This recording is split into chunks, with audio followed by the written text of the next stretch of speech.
기도하고 말씀 나누겠습니다. 하나님, 가자제일교회를 축복하시고 하나님의 은혜 가운데 여기까지 인도하심에 감사합니다.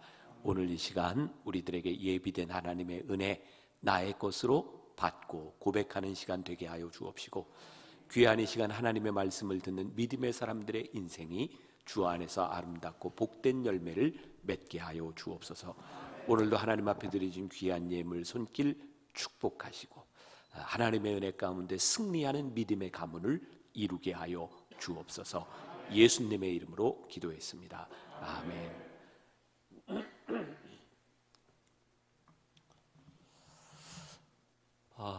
오늘 휘오스 중창단 보니까 할아버지들도 꽤 많은 것 같은데, 그죠?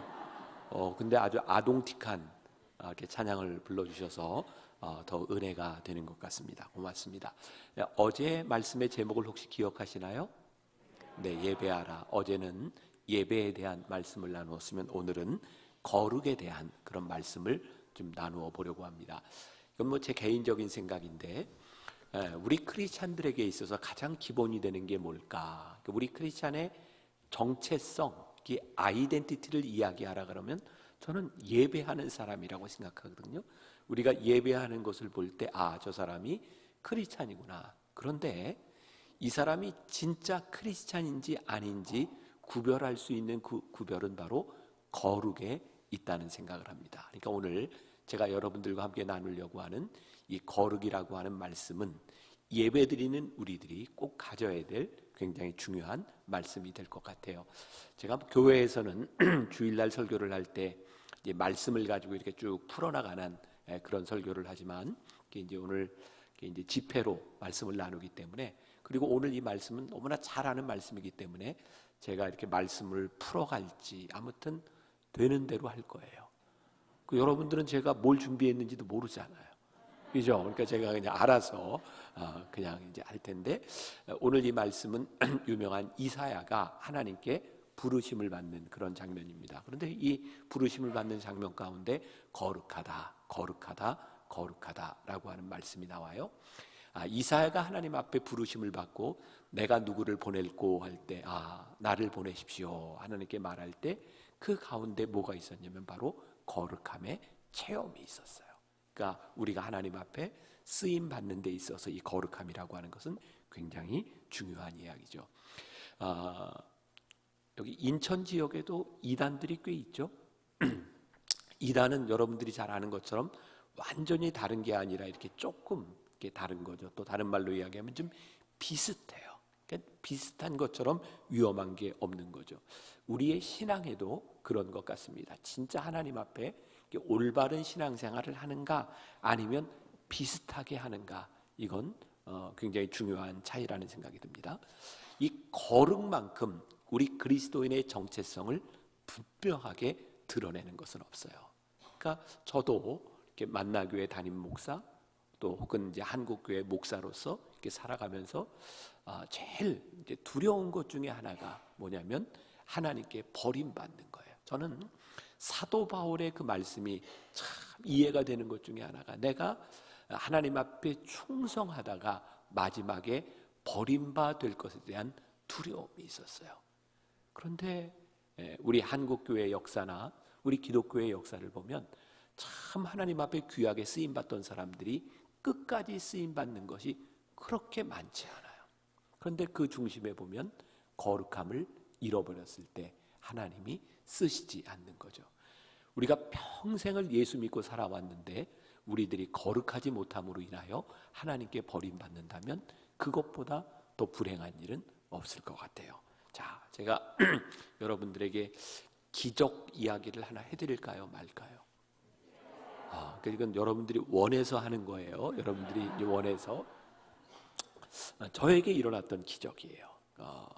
뭐 여러분들은 어떤지 모르지만 우리가 이제 살아가면서 내가 나이를 먹는구나라는 것을 느끼는 그런 시점들이 있는 것 같아요. 저한테는 이게 이제 50 이렇게 넘어갈 때 나도 이제 나이가 드는구나, 그런 느낌이 왔었어요. 이게 이제 신체적인 변화였죠. 이게 따뜻한 때는 잘 모르는데, 여름에는 잘 모르는데, 이렇게 가을에서 이제 겨울로 넘어갈 때가 되면 그 무렵부터 이렇게 피부가 가렵기 시작하더라고요. 그래서 또 이렇게 긁으면 허연 게 떨어져요. 뭐 아닌 것처럼 그러세요? 네, 이렇게 그게 이제 노화 현상에 막 각질도 떨어지고 이제 그때부터는 제가 그 전에는 그렇지 않았는데 샤워를 하고 나면 꼭 이렇게 바디로션을 발라야지 안 바르면 가렵고 참 힘들어요. 그때도 제가 이제 샤워를 하고 이제 바디로션을 이렇게 바르려고 하는데 보니까 다 떨어졌어요. 그래서 제가 아내한테 새 것 좀 갖다 달라 그랬더니 아내가 새 걸 가져왔는데 아마 미국에서 누가 선물을 한 것 같아요. 보니까 제가 바르던 거하고 향도 비슷하고 냄새도 비슷하고 그래서 제가 바르고 그날따라 또 제 아내가 등에 이렇게 발라주고 근데 잘 발랐는데 문제는 아주 너무 좀 끈끈한 느낌 이런 게 있었어요. 근데 하루 종일 그렇게 바디로션을 이렇게 바르고 다니고 집에 돌아와서 샤워를 하는데 기적이 일어난 거예요. 물을 딱 틀었는데 제 몸에서 거품이 막 나기 시작했어요. 혹시 무슨 기적인지 아시겠어요? 네, 제가 바디 샴푸를 바르고 하루 종일 어쩐지 끈끈하더라고요. 제가 그런 여자하고 살아요. 그런데 그날 제가 이렇게 바디 샴푸를 발랐던 이유 가운데 하나가 뭐냐면 그냥 이렇게 영어로 써 있으니까 제가 이렇게 유심히 보지 않고 비슷한 향에 비슷한 생김새를 보고 제가 발랐던 거죠. 그러니까 저는 목사니까 그 순간 그런 생각이 드는 거예요. 야, 이게 비슷한 게 참 위험한 거구나. 그러니까 아주 다르면 그게 실수하지 않을 텐데 비슷하면 그런 실수를 하는 거죠. 그러니까 우리 신앙 안에서도 우리의 신앙의 문제는 뭐냐면 선과 악에 대한 문제가 아닌 것 같아요. 만일 우리가 하나님을 믿으면서 살아가는데 이거 악한 거야. 이게 분명히 드러난다면 우리가 의도적으로 악한 일을 하겠습니까? 근데 문제는 이 선악이 잘 드러나지 않는 일들. 그래서 어떤 분은 이야기하기를 우리 인생의 가장 큰 적은 악이 아니라 차선이 악이다. 우리를 망가뜨리는 것이다. 그러니까 우리들이 최선의 삶을 살아가는 것이 무엇인가? 그리스도인으로서 최선의 삶은 무엇인가? 그건 거룩함인 거죠. 그럼 이 거룩함이 우리 그리스도인의 정체성이라고 하면 사람들이 우리 크리스천들을 보았을 때, 우리 교인들을 보았을 때, 교회를 보았을 때 뭐가 드러나야 돼요? 거룩함이 드러나야 되는 거예요. 그러니까 오늘날 교회가 이 세상에서 욕을 먹고 있는 가장 큰 이유 가운데 하나는 교회의 거룩함이 사라진 거죠. 무서운 표현으로 이야기하면 하나님의 영광이 나타나지 않는 거예요. 그러니까 참 무서운 건 하나님의 영광이 떠나면 교인들은 하나님께 버림받게 되어 있어요. 하나님의 영광이 떠나는 것처럼 무서운 일이 없어요. 하나님의 영광이 이곳에 머물게 하기 위하여 우리들이 가져야 되는 것이 무엇이냐? 그게 바로 거룩함에 대한 부분이죠. 이 거룩함은 이렇게 두 가지의 기준을 가지고 있어요. 하나는 하나님께서 우리들에게 요구하시는 거룩함이 있고 또 하나는 세상 사람들이 우리들에게 바라는 거룩함도 있어요. 자, 그러니까 우리들이 신앙생활을 하면서 우리들이 말씀을 알고 하나님이 나에게 원하시는 것이 이런 것이구나. 여기까지는 또 좀 잘하는 것 같아요.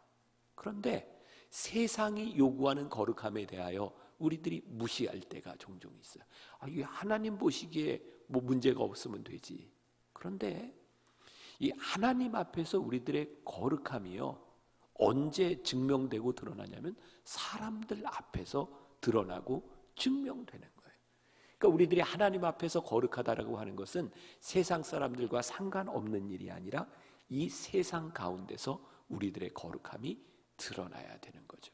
그때 교회는 능력이 있어요. 어제도 제가 그런 이야기를 했는데 오늘날 교회가 능력을 잃어버린 증거 가운데 하나는 우리 가운데 거룩함을 상실했기 때문인지도 몰라요. 제가 또 한 가지 이야기를 좀 해드릴게요. 어떤 사람이요 이제 엘리베이터를 타고 올라가려고 아파트에서 이렇게 서 있는데 이제 열린 버튼을 누르고 엘리베이터를 딱 이제 탔는데 거기에 어린애 하나가 탄 거예요. 근데 이 애가 엘리베이터에 타서 계속 열린 버튼을 누르고 있어요. 이 사람이 뒤에 서 있는데 보니까 이 아이가 엄마를 기다리는 거예요. 그러면서 얘기해요. 엄마, 엘리베이터 왔어. 빨리 와. 근데 엄마가 안 와요. 이 사람이 엘리베이터 안에서 이제 화가 나는 거예요. 아니, 애가 참 이렇게 가정교육이 잘못됐나? 아니, 같이 탄 사람을 생각해야지. 엄마는 다음에 올라와도 되지. 계속 열린 버튼을 누르고 있으니까. 애가 계속 얘기하는 거야. 엄마, 엘리베이터 왔어. 빨리 오라니까. 근데 엄마가 막 뛰어오는 거예요. 그래서 이제 애를 혼내는 거예요. 그러니까 이 사람이 그걸 보고, 엄마는 그래도 제대로 된 사람이란 모양이다. 이렇게 생각을 한 거죠. 엄마가 아이를 혼내는 거예요. 너 엄마가 뭐라 그랬어? 너 엘리베이터가 뭐야? 엘리베이터 이래야지. 그리고 혼내는 거예요. 자, 이 사람이 엄마가 혼내는 걸 보고 기대를 가졌던 거예요. 가정교육을 잘 시켰나 보다. 근데 혼내는 내용을 보니까 아니에요. 그러니까 세상이 우리를 보면서 예배를 드리는, 월요일까지 집회를 하고 이 시간에, 이 금쪽 같은 시간에 예배를 드리는 우리를 보면서 세상 사람들은 야, 교인이구나 라고 생각을 하는데, 우리들이 하는 행동과 우리들이 하는 말과 우리들의 삶의 가치관을 보면 실망이 되는 거예요. 그럼 세상이 우리를 보면서 제일 큰 실망을 하는 게 뭘까요?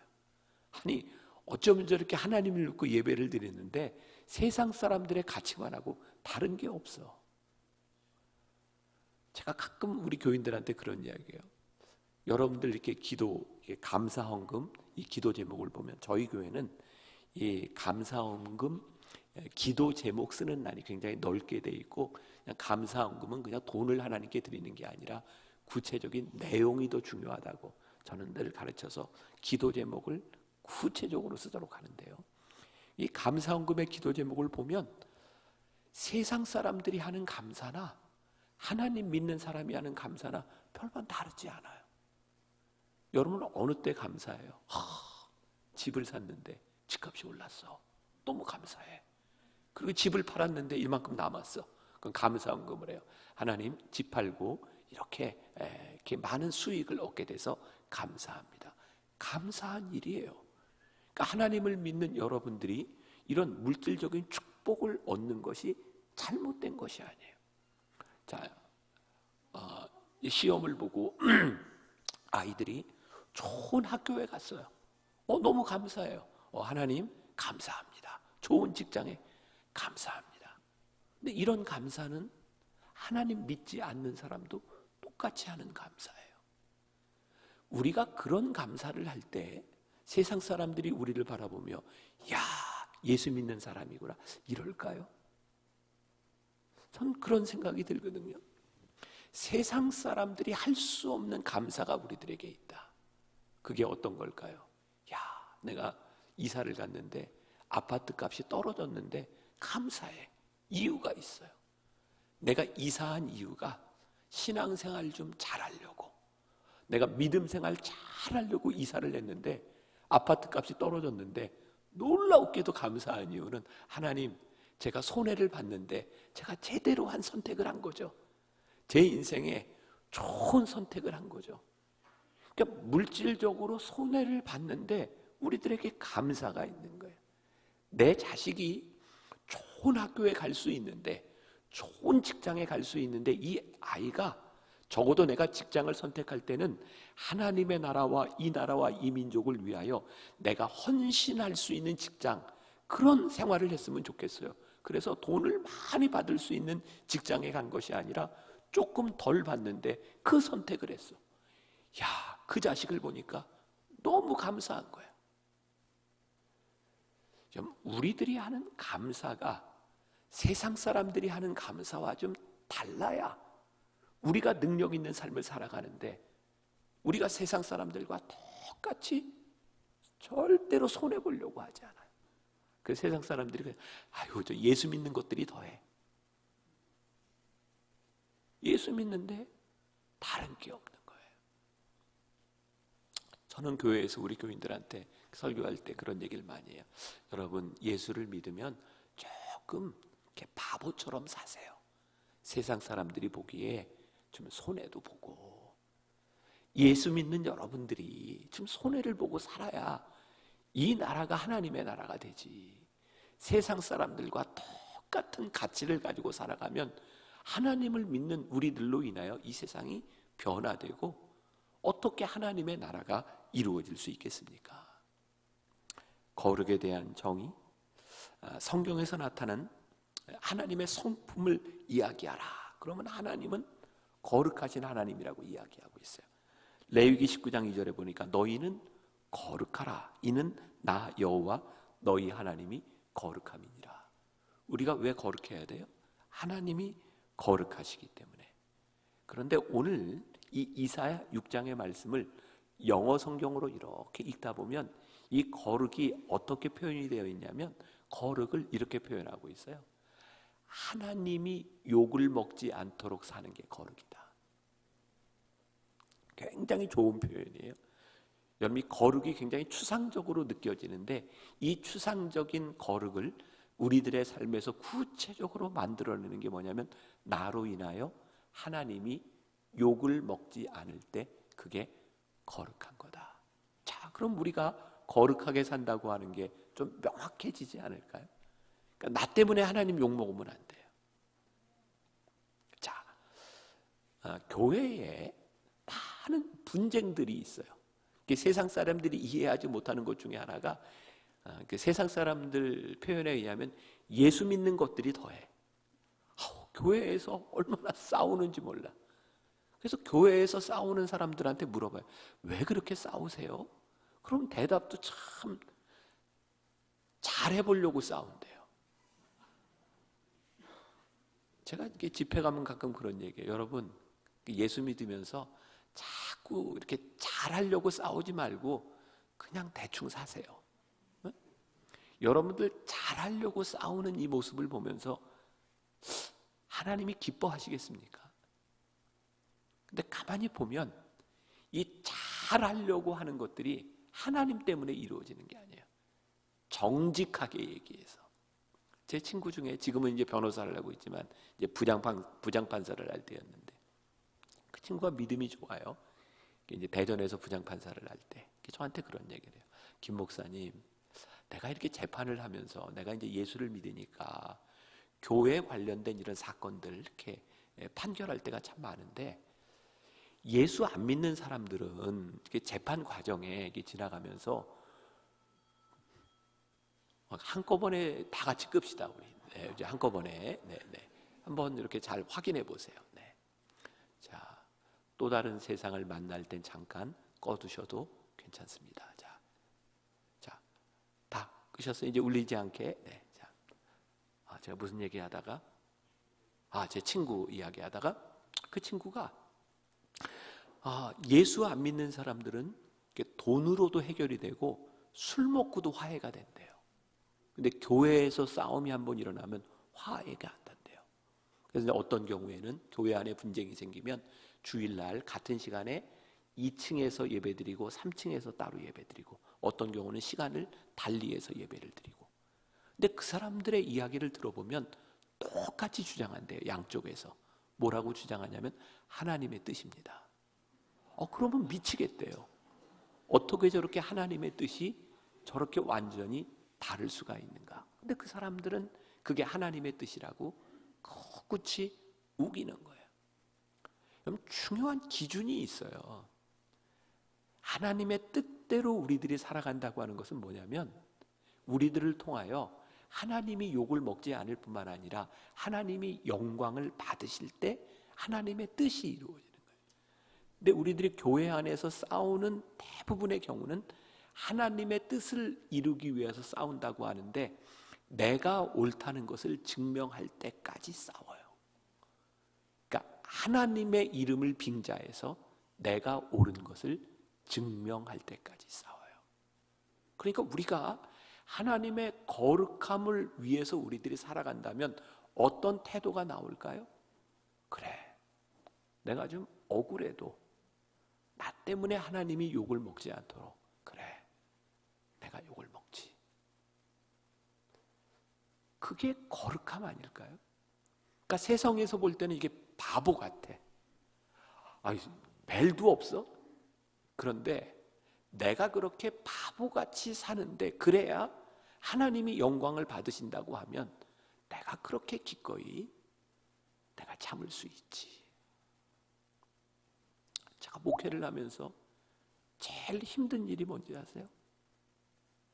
억울한 얘기를 들을 때 너무 힘들어요. 그러니까 내 속을 다 뒤집어서 이렇게 보여주고 싶어요. 어쩌면 저렇게 억울한 얘기를 할까? 근데 가끔 그런 생각이 들어요. 그래, 예수님도 이 땅 위에 사시면서 참 억울하셨지. 그러니까 예수님 십자가에 달리실 때, 야, 나 억울해서 이거 못한다.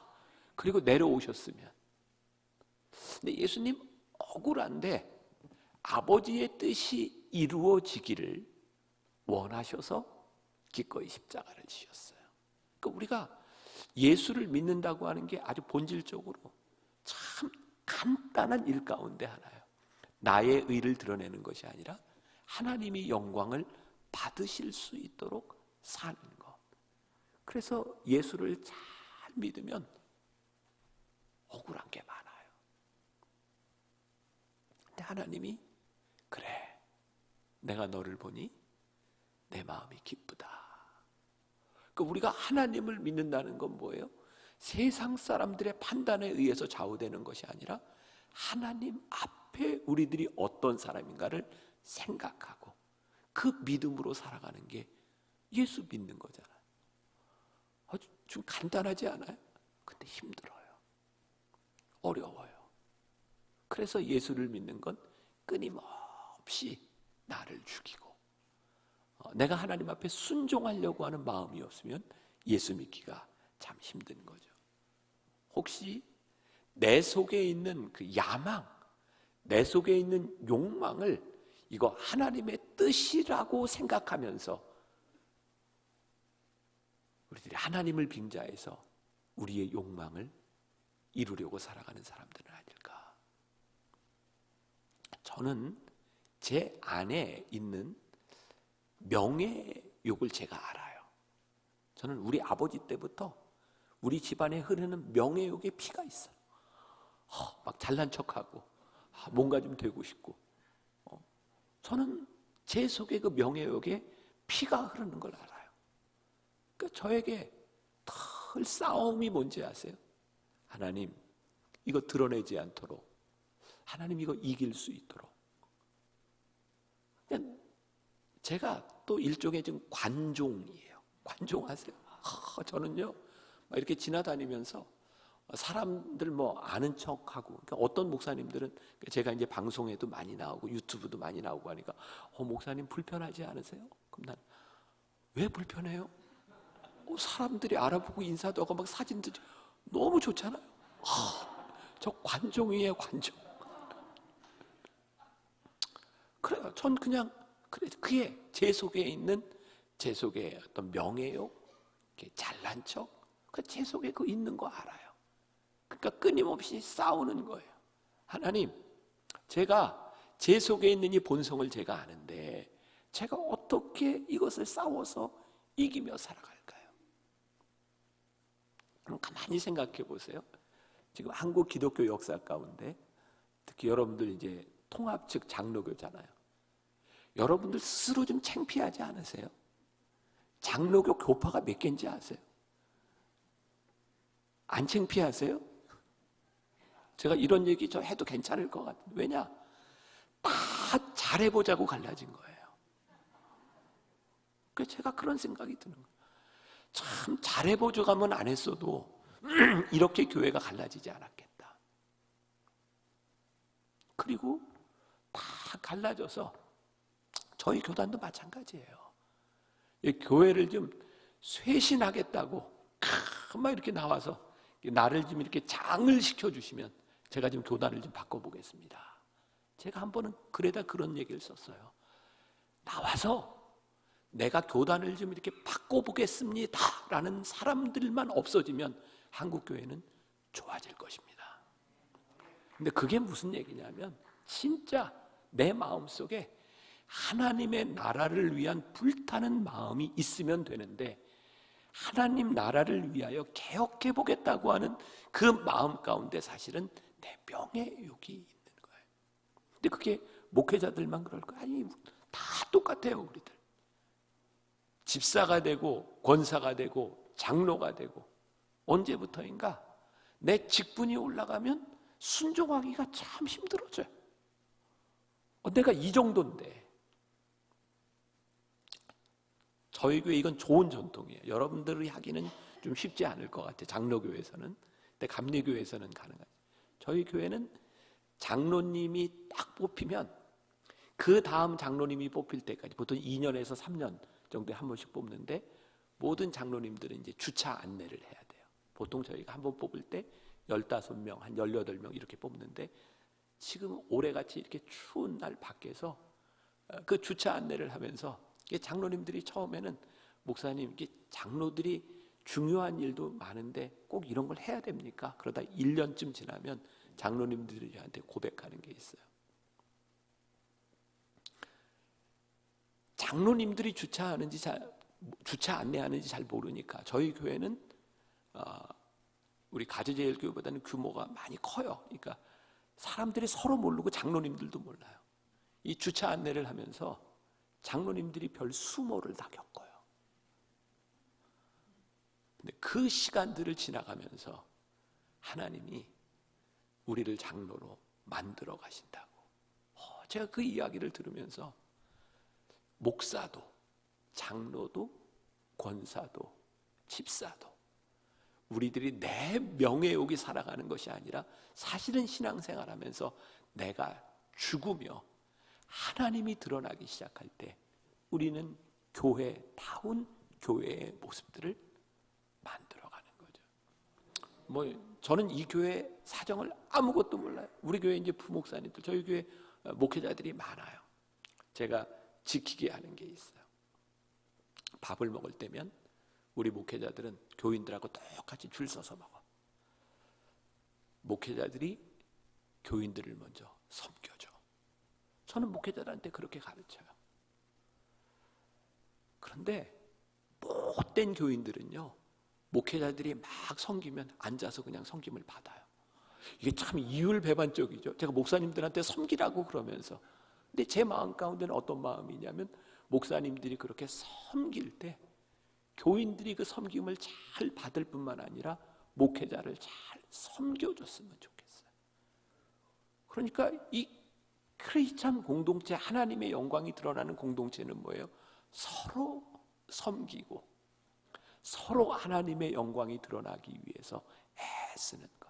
그러면 제가 이런 이야기를 한다고 여러분들이 보기에 야, 저 목사는 성자네, 이런 생각이 드세요? 아닌 거 아시죠? 계속 싸우는 거예요. 내 안에서 계속해서 싸우는 거예요. 근데 저는 그런 생각을 해요. 우리가 하나님의 거룩하심과 하나님의 영광을 드러내기 위해서 우리들에게 내적인 싸움이 있으면 그래, 괜찮은 거야. 그런데 이 싸움이 끝나고 양심의 화인을 맞아서 아무런 느낌도 없어질 때, 그건 굉장히 위험한 거예요. 그러니까 오늘 여러분들 마음 가운데 이 거룩의 정체성이라고 하는 것은 나를 인하여 하나님이 욕을 먹지 않도록 살아가는 것, 그게 거룩이다. 저에게는 소원이 있어요. 제가 이제 설교할 때 우리 교인들에게는 이제 많이 그런 고백을 하는데, 제 소원이 뭐냐면, 저 죽겠죠, 나이 들면. 여기 혹시 죽어도 안 죽을 사람이 있으신가요? 다 죽을 거예요. 근데 그 누군가의 죽음은요, 그 죽음 앞에서 사람들은 그 사람의 삶을 추억하거든요. 그러니까 죽음 앞에 딱 서면 이 사람이 어떻게 살았는지를 생각해요. 제 소원이 뭐냐면, 제가 죽었을 때 교인들이 제 영정 사진이 있을 수도 있고 제 앞에 와서 우리 목사님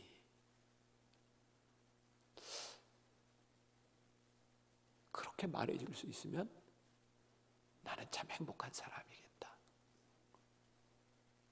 저에게 소원은 우리 교인들에게 우리 목사님 되는 거예요.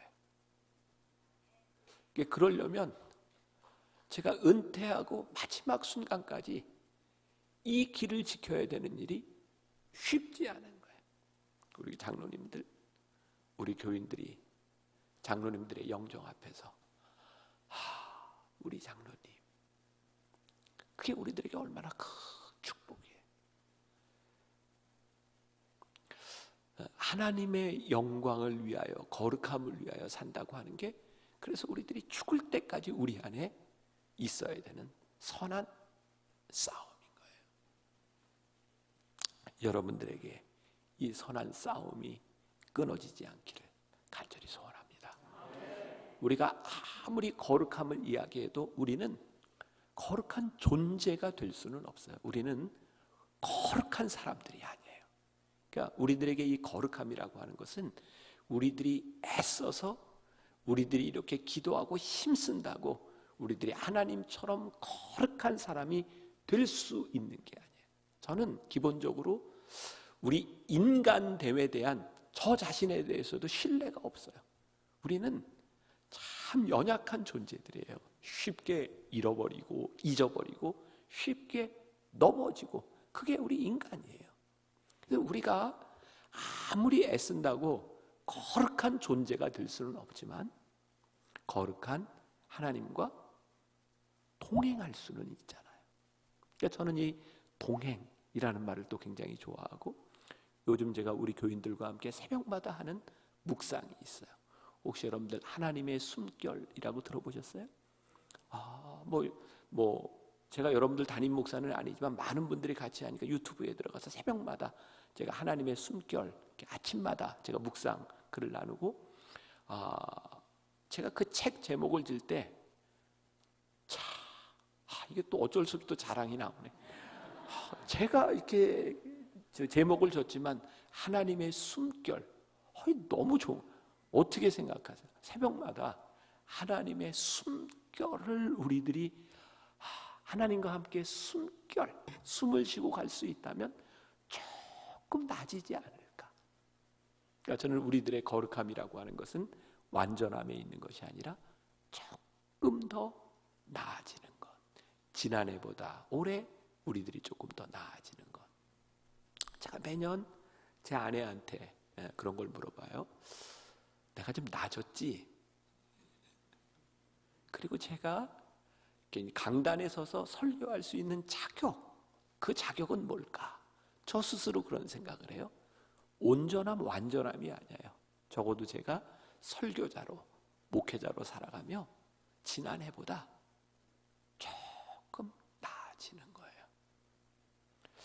그리고 두려움이 있는 거죠. 하나님, 더 이상 나아지지 못하고 제 삶에 고집이 늘어갈 때 제가 이 강단을 내려올 수 있는 용기를 주세요. 저는 제가 아직은 괜찮은 사람이라고 생각하는 게 제 안에 두려움이 있거든요. 말씀을 전하고 제가 목회를 할 때, 하나님, 혹시 이게 제 고집이 아닌가요? 제 욕망이 아닌가요? 그런 것에 대한 두려움이 아직은 살아있기 때문에 아직은 저 스스로 괜찮다고 생각하지만, 어른들이 그런 얘기를 해요. 다 은퇴할 때가 돼서 나이가 들면 그런 생각도 안 해. 그러니까 그게 두려운 거예요. 나도 저렇게 변하면 어떡하지? 그러니까 오늘 거룩에 대한 말씀을 우리들이 함께 들으면서 이 두려움이 우리 가운데 살아있어야 우리들이 하나님 앞에 거룩함을 우리들이 만들어갈 수 있지 않을까. 또 오늘 중요한 건데, 이 거룩이라고 하는 것은 우리들이 딱 은혜를 받는다고 생겨지는 게 아니다. 거룩은 연습이에요. 그래서 사도 바울은 영의 아들 디모데에게 경건에 이르기를 연습하라. 경건에 이르기를 연습하고 힘쓰라. 여러분 한번 생각해 보세요. 지금까지 여러분들 평생 신앙생활하는 동안 부흥회 얼마나 많이 했어요? 많이 했죠. 그리고 부흥회 때마다 은혜 받으셨죠. 그렇게 생각하면 여러분들이 지금 성자가 돼 있어야 돼. 그런데 매번 은혜를 받는데 매번 그 모양이야. 참 그것도 은혜죠. 그러니까 아무튼 매번 은혜 받도록 아무튼 타락해. 매번 은혜가 돼. 근데 우리들이 은혜 받은 걸로 거룩해진다고 하면 우리는 다 성자가 돼 있어야 돼요. 근데 은혜를 받는다고 하는 것은 우리들의 삶에 동기부여, 모티브를 줄 수는 있지만 그 은혜를 받는 것이 우리를 거룩하게 만들지는 않아요. 그러니까 우리들이 은혜를 받으면 이제 우리들이 은혜를 받은 사람으로 어떻게 살아가야 될지 우리의 경건을 연습하고 거룩한 습관을 만들어 나가야 돼요. 오늘 이 이야기를 다 못하는데 지금 이제 어제까지 해서 저희 교회에서는 이 거룩한 습관 만들기 시리즈가 끝났어요. 그러니까 여러분들이 한번 관심 있는 분들은 그 거룩한 습관에 대하여 유튜브로 들어가. 참, 요즘 유튜브 있으니까 참 좋네요. 다 말할 필요 없이 보세요. 네, 그러면 이제 거기에 있으니까 경건의 습관을 만드는 것, 그게 우리들에게 참 중요하다. 제가 어떤 그 말씀 준비하다 예화를 보니까 어떤 화가가, 젊은 화가가 그림을 그리는데 잘 팔리지 않으니까 선생님한테 그런 얘기를 했대요. 선생님, 저 그림 그리는데 3일이면 이 그림 하나씩 만드는데 3년이 걸려도 안 팔리네요. 근데 선생님이 이런 얘기를 했대. 여보게, 3년에 걸쳐 그리면 3일이면 팔려. 우리의 거룩이 그렇게 쉽게 만들어지는 것이 아니에요. 우리의 성품이 그렇게 쉽게 만들어지는 것이 아니에요. 연습, 거룩한 습관을 만드는 건 참 중요한 일이에요. 이게 여러분들은 이제 비교가 불가능하겠지만 이제 혹시 네이버나 이런 데 들어가서 김병삼을 치고 제 옛날 사진들, 저에 관련된 사진들이 많이 있어요. 근데 제가 이제 얼마 전에 제 아내하고 둘이 이제 그런 얘기를 했어요. 제가 목회를 하고 이제 30년 넘게 이렇게 지나면서 보니까 제 인상이 참 좋아졌어요. 이게 정말 잘난 척은 어떻게 해야 될지를 모르겠어요. 근데 제가 제 옛날 사진하고 이렇게 비교해 보면 얼굴이 너무 편안해졌어요. 그러니까 제가 봐도 이 목사 같대. 동의 안 하세요? 네, 동의해 주세요. 네, 진짜, 진짜 제 스스로 받는 내가 목사로 살았구나. 우리 김명수 목사님은 너무 인상이 좋으세요. 부러워요. 목사님은 타고난 거죠? 목사로 살다 보니 그런 성품이, 그런 얼굴이 우리들에게서 만들어지는 거예요. 그러니까 우리들에게 참 큰 축복이 그런 거 아니에요? 그냥 누군가 모르는 사람을 만났는데 어쩜 그렇게 권사님처럼 생기셨어요? 혹시 장로님 아니세요?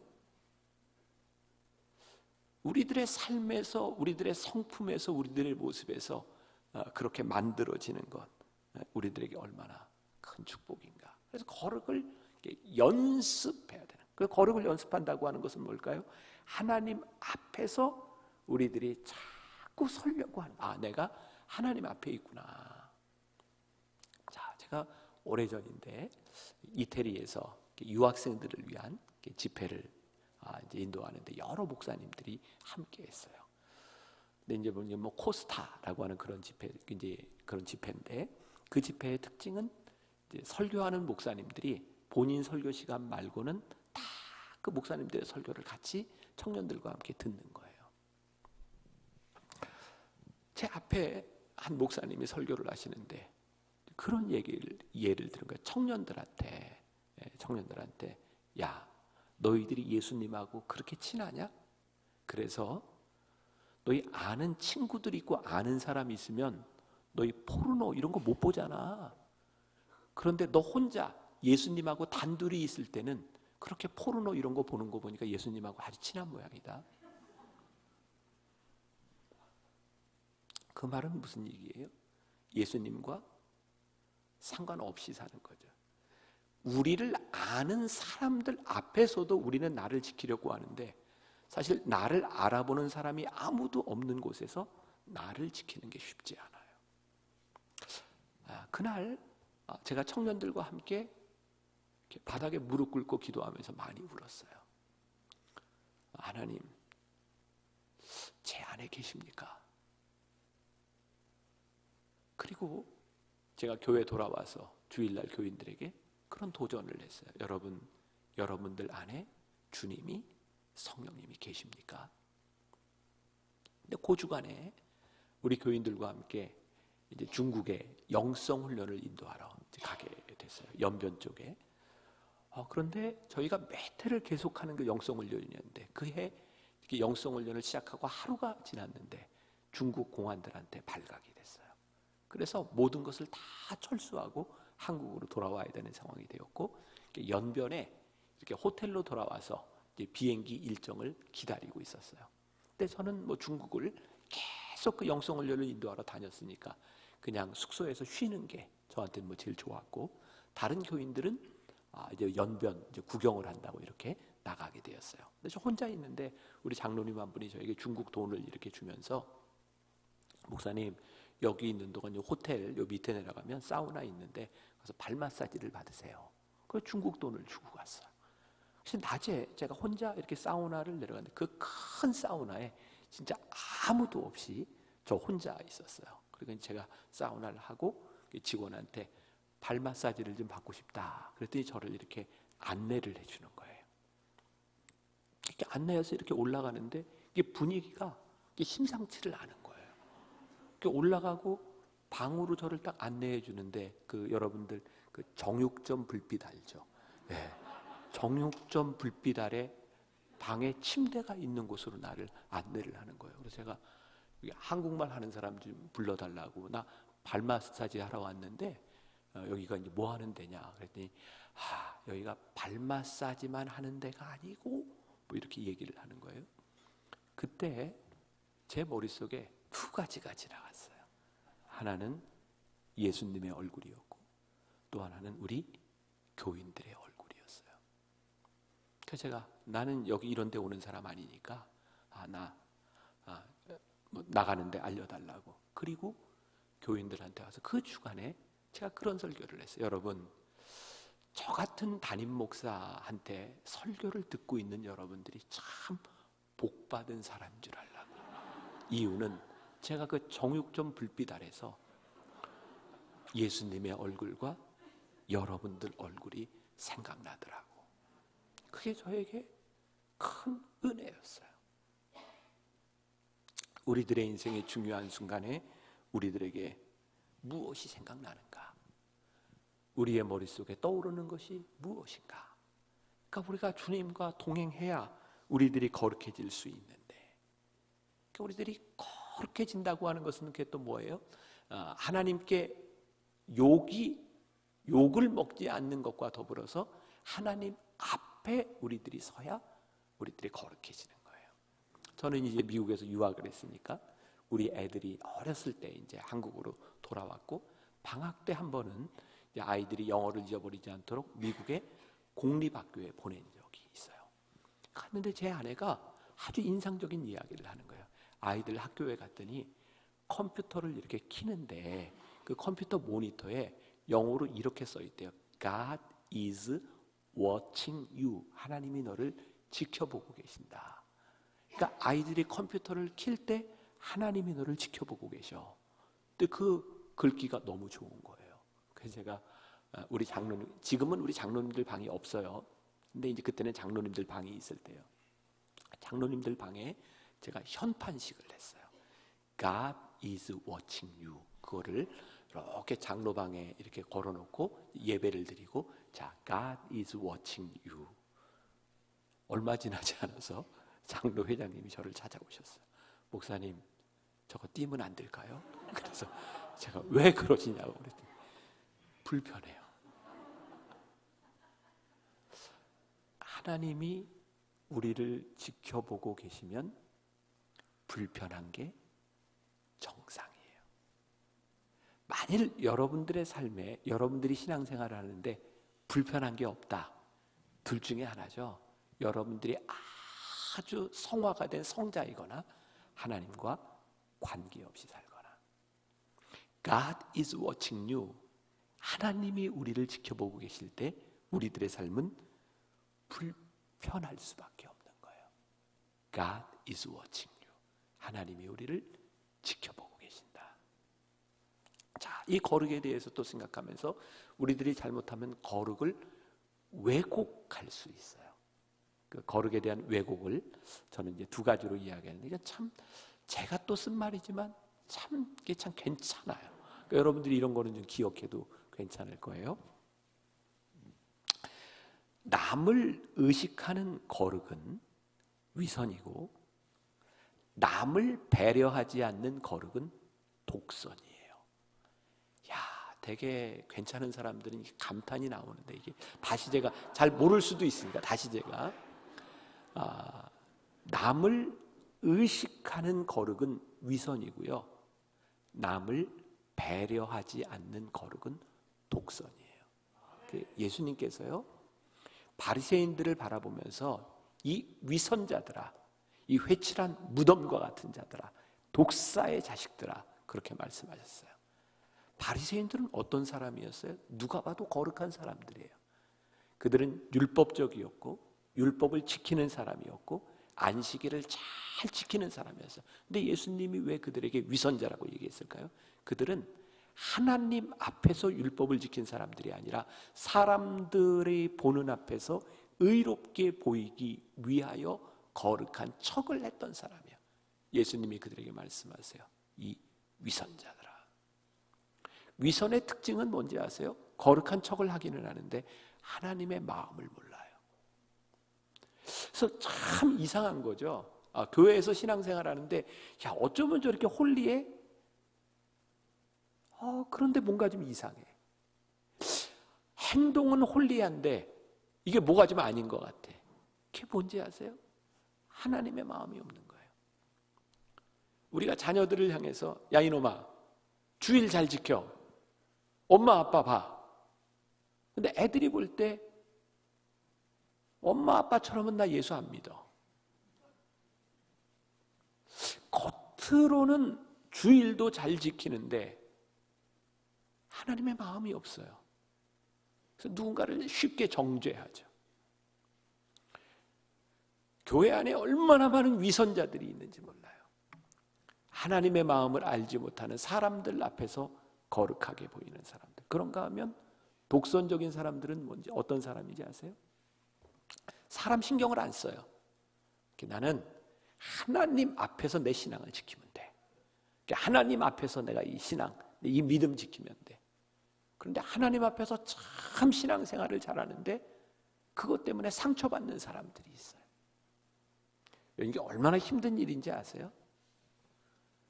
우리가 진짜 하나님을 잘 믿는 것은 하나님 앞에서 우리들이 신앙생활을 하는데 내가 신앙생활을 잘 하는 것 때문에 우리 형제와 자매들에게 상처를 주지 말라는 거예요. 배려하고 지금 내가 하는 행동으로 인하여 누군가 상처를 받지 않는지를 생각하라는 거예요. 그러니까 진짜 거룩한 사람은 하나님 앞에서 거룩한데 이 거룩함이 사람들 앞에서 증명이 돼요. 야, 이거 진짜 멋진 말이다. 야, 이게 하나님 앞에서 거룩한데 그 거룩함이 사람들에게서 증명이 되는 거예요. 그러니까 예수 믿는 게, 진짜 예수 잘 믿는 게 쉽지 않은 거예요. 그러니까 그동안 우리 교회가 이 세상에서 범했던 우가 어떤 거예요? 야, 우리는 하나님 말씀대로 살아. 우리는 열심히 전도하고, 우리는 교회에서 이런 거 하고. 근데 이게 악이나 잘못된 건 아닌데, 우리들이 열심히 신앙생활하는 것으로 인하여 누군가를 힘들고 아프게 하는 걸 하나님이 기뻐하시지 않는다고요. 그러니까 여러분들 가자제일교회가 여기 있음으로 인하여, 여러분들이 신앙생활을 잘함으로 인하여 이 지역에 있는 사람들이 기뻐야 되는 거예요. 그러니까 이게 얼마나 힘들어요.